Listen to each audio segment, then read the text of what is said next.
Does the world feel like it's tearing itself apart? Do you look at the other side, politically, culturally, and feel a mix of rage, disbelief, and even disgust? We think the problem is them, their ignorance, their malice, their flawed ideas. The common mistake is to believe this righteous anger is the solution. But what if the intensity of our hatred has less to do with them and more to do with a vast, unacknowledged darkness in ourselves?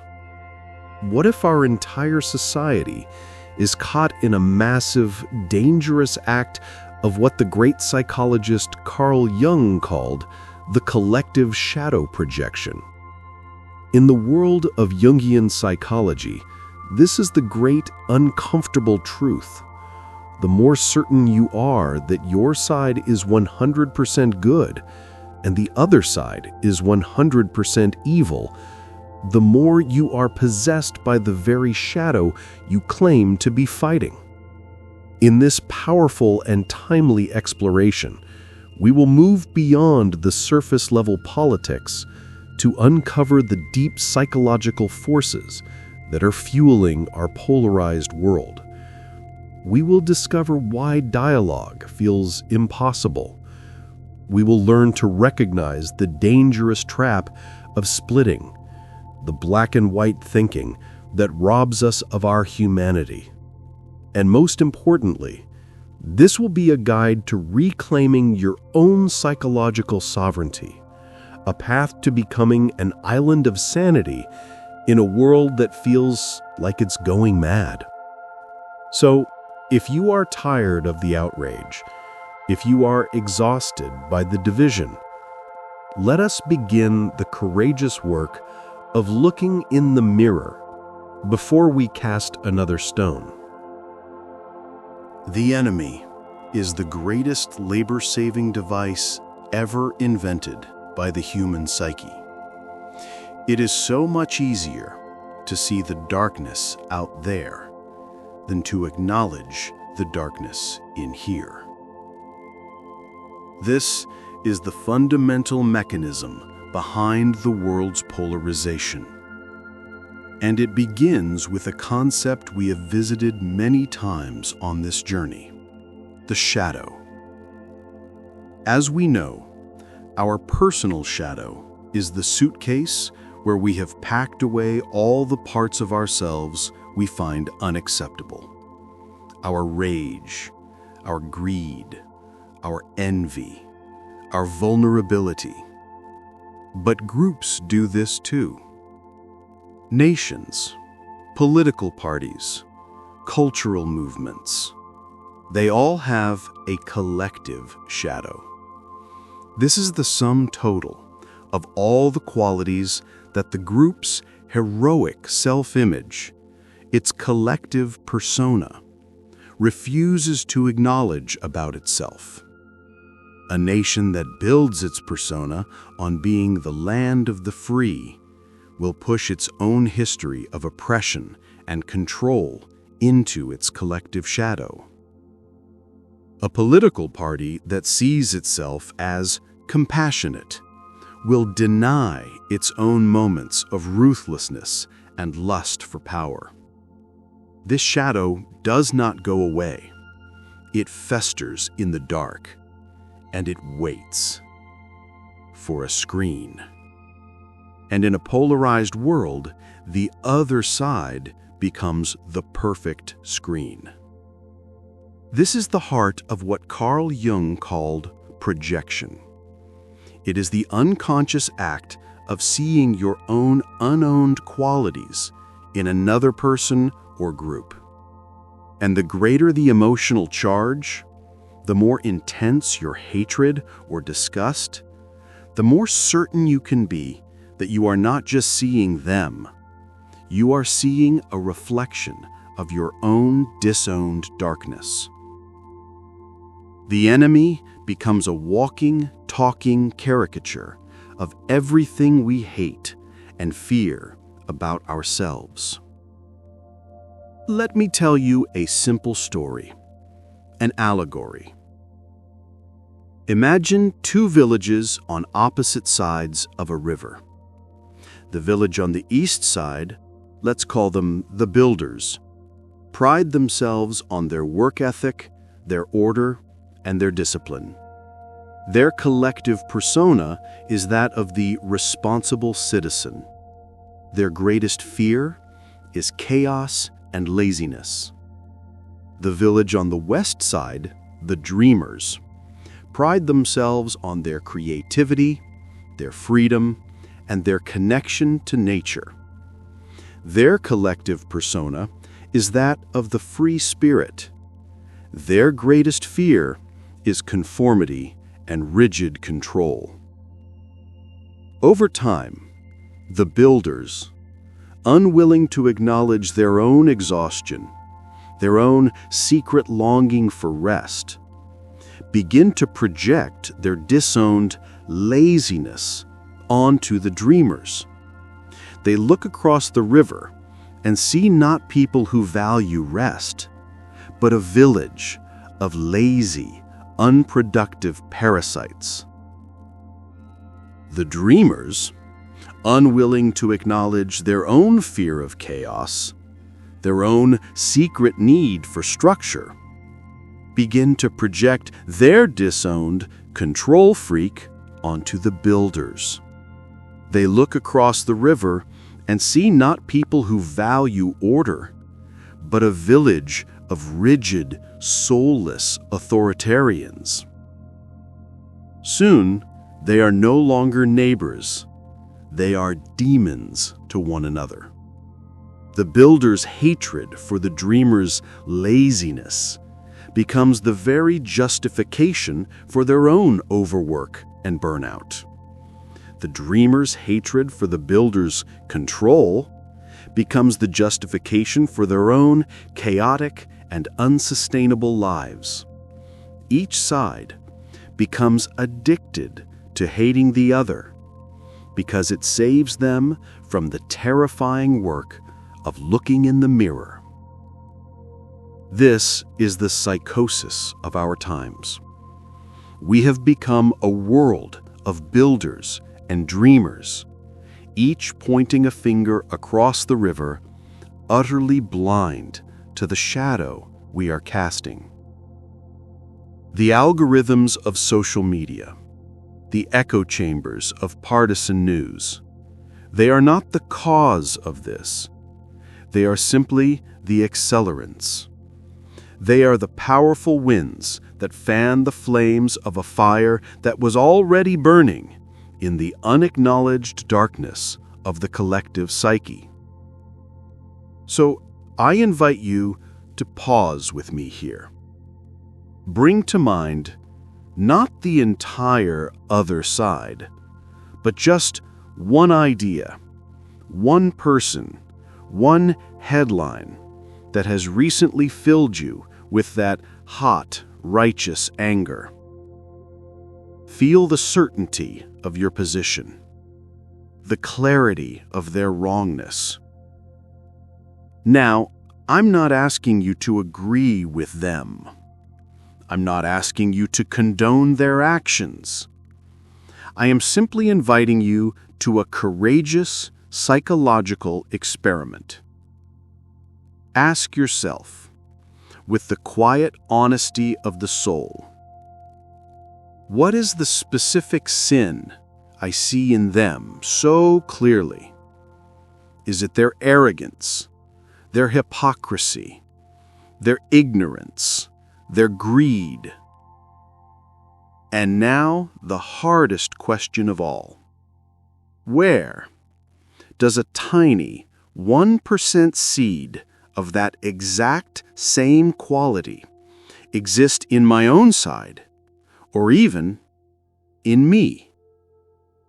This is the work. This is the beginning of sanity. It is the act of turning the flashlight away from the monster across the river and onto the shadow at your own feet. So Now that we have diagnosed this collective madness, what is the cure? How does a single, conscious individual begin the revolutionary act of withdrawing their own projections? The cure for collective psychosis begins with a single conscious individual. It begins with you. The most courageous, revolutionary act you can perform in a polarized world is not to defeat the enemy. It is to withdraw your projection from them. This is not an act of apathy. It is not saying it doesn't matter. It is not condoning harmful actions. It is an act of profound psychological hygiene. It is the refusal to participate in the madness. It is the act of taking your own soul back. And it is the only action that is truly within your control. So, how do we do this? We begin with the first and hardest practice, the search for the speck in your own eye. This is a radical journaling practice. It requires brutal honesty. Before you post that angry comment, before you share that outraged article, you stop, you pause, and you ask the question we touched on earlier with unflinching courage. The specific sin I see in them so clearly, their hypocrisy, their lust for power, their arrogance, where does a 1% version of that same behavior exist within my own group, or even within me? This question is not meant to create a false equivalence. It is not to say that all sides are the same. It is a tool to dissolve the demonic caricature, to break the spell of the projection.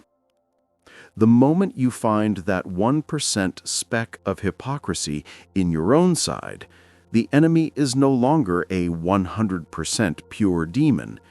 They are simply human, flawed, complex, and driven by their own fears, just like you. Let's go back to our two villages. One of the builders, let's call him John, begins this practice. He still believes the dreamers are lazy, but he does the work. He looks for the 1% speck of laziness in his own village, and he finds it. He sees it in the way the builders are too lazy to question their own traditions, too lazy to try a new way of building, too lazy to truly listen to their neighbors across the river. And in that moment, the demonic caricature of the dreamers cracks. His blind, righteous hatred is replaced by a more sober, nuanced, and conscious opposition. He can still disagree with their way of life, but he can no longer hate them as monsters. The second practice is to humanize the enemy. The algorithm wants to feed you the most extreme, outrageous examples of the other side. Your job is to consciously fight the algorithm. Actively seek out the most thoughtful, nuanced, and compassionate voices from the group you have demonized. Read their writers, listen to their artists, watch their interviews. This is not to agree with them. It is to remind your own psyche that they are not a monolithic monster. They are a collection of millions of individual human beings with their own stories, their own loves, and their own heartbreaks. This act of seeking out their humanity is a powerful antidote to projection. And finally, the third and most advanced practice. This is the ultimate goal of psychological maturity, as Carl Jung described it. It is the ability to hold the tension of the opposites. This is the capacity to hold two conflicting ideas or feelings in your mind at the same time without collapsing into a simple black or white answer. For example, I can believe that this political policy is profoundly wrong and harmful, and I can also believe that the people supporting it are not evil, but are operating from their own complex values, fears, and life experiences. I can feel rage at an injustice, and I can also feel compassion for the shared humanity of those involved. This is an incredibly difficult and incredibly powerful place to stand. It is the place of true wisdom. It is the place beyond the addiction to being right. Pause with me here. I invite you to a small act of holding the tension. Bring to mind that person or group that triggers you. First, for just a moment, allow yourself to feel the full, righteous certainty of your position, the clarity of their wrongness. Now, take a breath. And just for a moment, I invite you to hold the possibility, the 1% possibility that there is a fear or a value or a piece of their story that you do not understand. You don't have to agree, you just have to hold both, the certainty and the mystery. That feeling of inner tension is the feeling of consciousness growing. It is the feeling of your psyche becoming larger than the conflict. You are no longer just a builder or a dreamer. You are becoming the bridge. But what does a life lived from this place look like? What is the ultimate fruit of this difficult, courageous work? The ultimate fruit of this work is not that you change the world. It is that you stop allowing the world to unconsciously change you. When you do the courageous work of withdrawing your projections, you reclaim your psychological sovereignty. You are no longer a puppet, your strings pulled by the collective emotions of your tribe. You are no longer a soldier, blindly fighting in a war you did not declare. You become a conscious individual. And this is the beginning of true peace. It is not the peace of apathy. It is the peace of clarity. You do not stop caring about injustice. In fact, you may care more deeply, but your action is no longer fueled by the toxic accelerant of shadow projection. It is fueled by a conscious, sober, and grounded commitment to your own values. You are no longer just reacting. You are responding. And in a world of reactivity, a conscious response is a revolutionary act. Let's go back to John, our builder. After he found the speck of laziness in his own village, his blind hatred for the dreamers dissolved. He didn't suddenly agree with their way of life, but he could now see them as human, and this changed everything. One day, the old bridge connecting the two villages fell into disrepair. The old John would have stood on his side of the river, yelling about the laziness of the dreamers for not doing their part, fueling the division.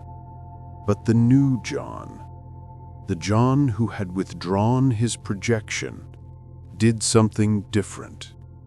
He walked down to the riverbank, and he waited.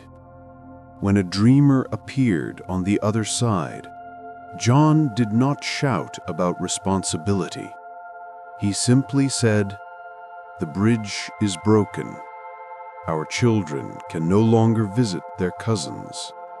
This is a problem for both of us. How can we solve it together?" He did not need to love the dreamer. He only needed to see him as a fellow human with a shared problem. This is the power of one conscious individual. In a world consumed by the fire of collective psychosis, you cannot put out the entire blaze, but you can refuse to be kindling.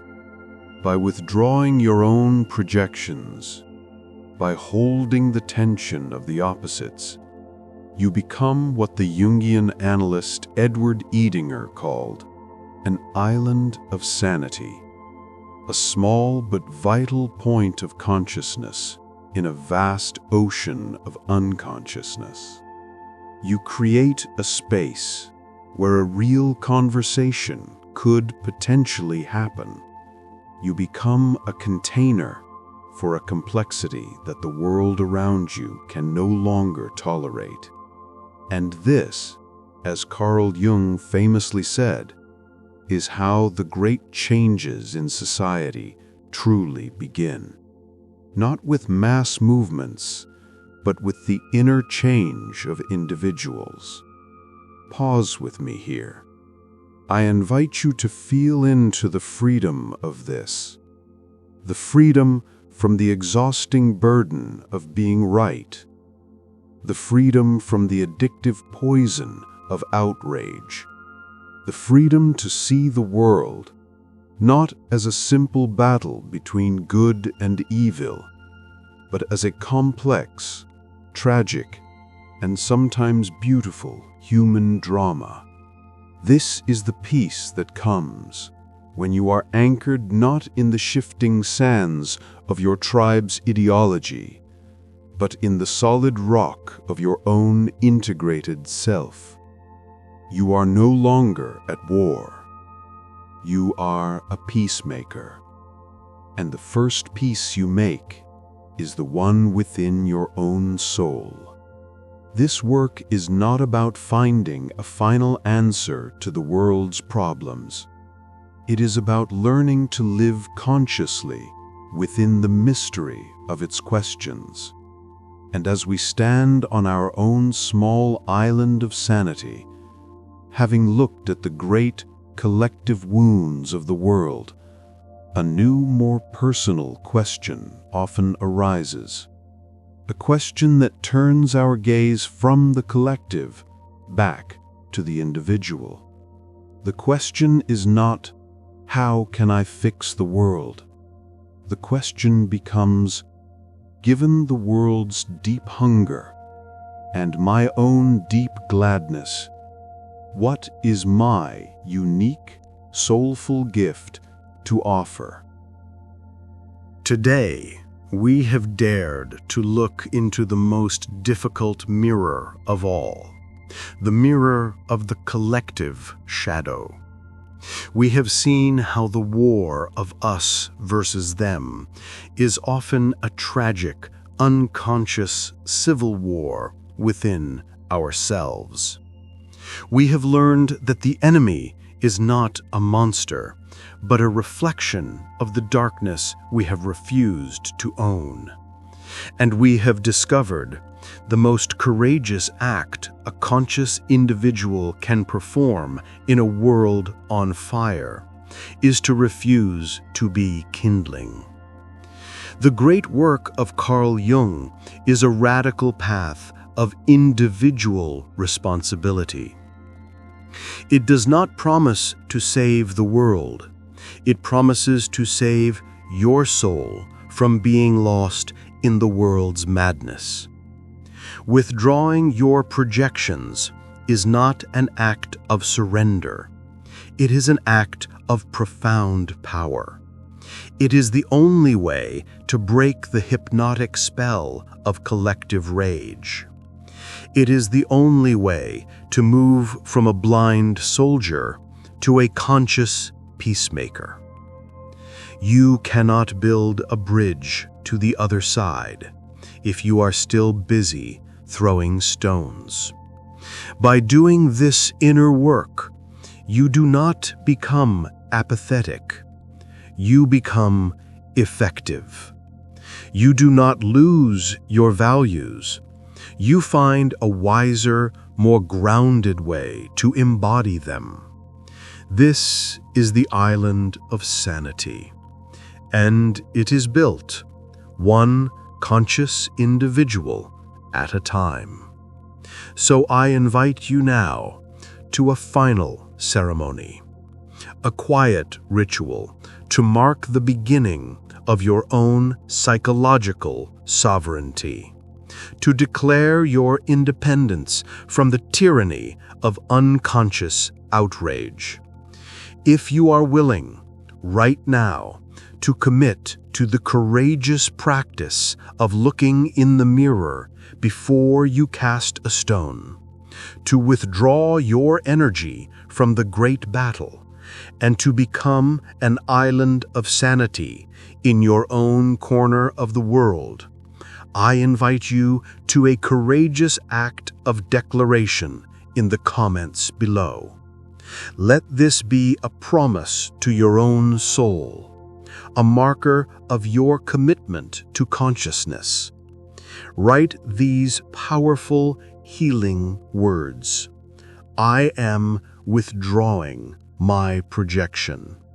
Let this be a collective testament to our quiet rebellion, a rebellion not of anger, but of awareness. After we have looked at the great collective hunger of the world for peace and understanding, we are called to turn our gaze back to our own unique offering. In our next video, we will explore the sacred intersection, where your own deep gladness meets the world's deep hunger. We will learn how to find your unique gift. But for now, just be here, in the quiet peace of your own reclaimed sanity. The war is over, the inner war, and that is the only one you were ever truly fighting.